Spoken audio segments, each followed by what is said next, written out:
Nếu bạn đang phải vật lộn với chứng đau lưng mãn tính, mất ngủ kéo dài hoặc thường xuyên phải thức dậy đi tiểu vào ban đêm, có lẽ bạn đang tìm kiếm một giải pháp vừa hiệu quả vừa dễ thực hiện.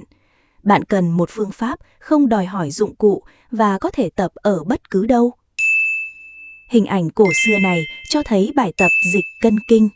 Những người này đang thực hành một phương pháp luyện tập có tính kỷ luật cao và đồng bộ, được thiết kế để tái tổ chức các hệ thống bên trong cơ thể thông qua những chuyển động chính xác.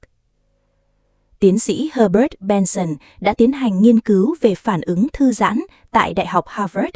Dữ liệu của ông cho thấy những chuyển động nhịp nhàng, lặp đi lặp lại có thể làm giảm nồng độ cortisol tới 30%, báo hiệu cho hệ thần kinh chuyển từ trạng thái căng thẳng sang trạng thái phục hồi. Để đạt được những hiệu quả sinh lý đó, bạn phải bước vào trạng thái thượng hư hạ thực. Điều này đòi hỏi phần thân trên phải hoàn toàn nhẹ nhàng và thư giãn, trong khi phần thân dưới giữ vững chắc và ổn định. Việc đạt được trạng thái kép đặc biệt này sẽ biến động tác vẫy tay đơn thuần thành một tín hiệu sinh học có khả năng đánh thức cơ chế tự chữa lành của cơ thể. Bước đầu tiên là tạo nền tảng vững chắc. Hãy đứng với hai chân rộng bằng vai. Sau đó chủ động kích hoạt bàn chân bằng cách bám chặt các ngón chân xuống sàn, giống như những bộ rễ cây cắm sâu vào lòng đất để tạo nên điểm tựa bất động cho phần thân dưới. Tiếp theo, bạn cần thiết lập trạng thái thượng hư, tức phần trên rỗng nhẹ. Điều này yêu cầu giải phóng hoàn toàn mọi căng cơ từ thắt lưng trở lên. Hãy tự kiểm tra bằng cách lắc vai. Nếu vai chưa rung nhẹ tự nhiên như những sợi mì mềm, nghĩa là bạn vẫn còn giữ căng thẳng trong cơ thể. Đây là lỗi sinh nghiệp mà người mới bắt đầu thường gặp phải. Việc giữ căng ở vai sẽ cản trở lưu lượng máu lên não, gây ra cảm giác chóng mặt mà nhiều người gặp phải khi mới tập. Bên dưới vững chắc, trên cùng vô hình vô dạng, trạng thái mâu thuẫn này chính là điều kiện bắt buộc để bài tập hoạt động an toàn và hiệu quả. Cơ chế của động tác vẫy tay tuân thủ một hình học cụ thể. Tay đưa ra phía trước khoảng 30 độ và ra phía sau khoảng 60 độ. Lực chuyển động là bất đối xứng. Bạn để cánh tay rơi về phía trước hoàn toàn bằng quán tính tự nhiên, sau đó vùng ngược ra sau với khoảng 70% lực chủ động. Hãy xem cánh tay như một con lắc nặng. Nếu bạn dùng sức cơ quá nhiều khi đưa tay ra trước, bạn sẽ nhanh chóng mỏi cơ và làm căng vùng thắt lưng. Nghiên cứu từ Viện Công nghệ Tokyo cho thấy chuyển động nhịp nhàng đặc biệt này có thể làm tăng tốc độ dẫn lưu bạch huyết.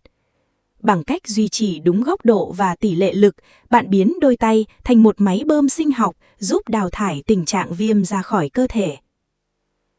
Ngoài chuyển động vật lý, bạn còn phải kết hợp một tầng đồng bộ nội tại vô hình, bắt đầu từ hơi thở.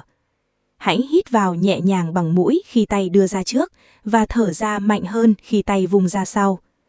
Trong lúc tay vung ra sau, bạn cũng cần thực hiện 2 khóa cơ thể.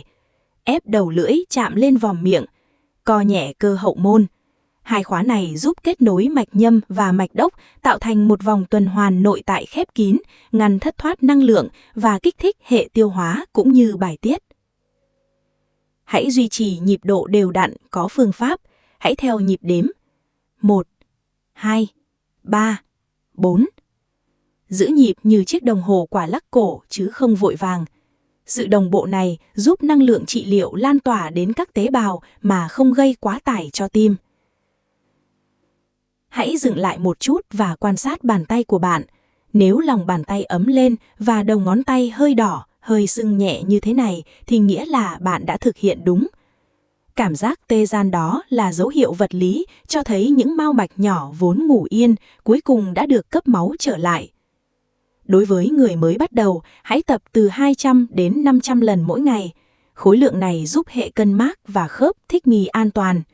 Để cải thiện các vấn đề mãn tính, bạn có thể tăng dần lên 1.000 đến 1.800 lần.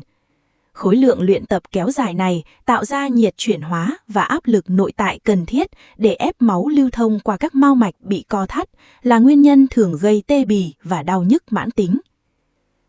Điều duy nhất cần thiết là sự kiên trì với nhịp luyện tập hàng ngày.